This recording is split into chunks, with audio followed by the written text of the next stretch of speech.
Hi everybody, Ethan Hochul here with the Hochul Real Estate team in Century 21. On this week's episode of Ask Ethan, we're hitting on what does it cost you to use a buyer's agent to help you buy a home.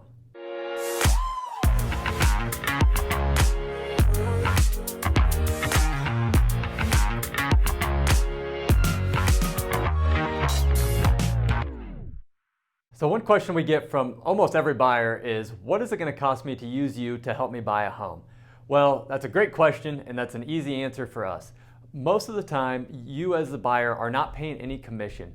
Most brokers, most agencies have what they call a compliance fee or a broker admin fee, which can be a few $100 here or there, anywhere from $300 up to $600.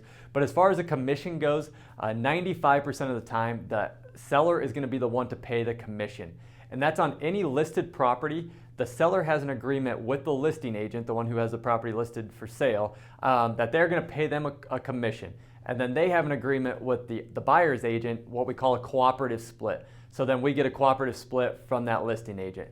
Now, if it's a for sale by owner property, what we do as agents is we just negotiate our commission directly with the for sale by owners. Most for sale by owners who put their home on the market are expecting to pay something to a buyer's agent, and they know that's just kind of what happens. In the case that they are not willing to pay a buyer's agent, then we have to get creative on how we structure that commission.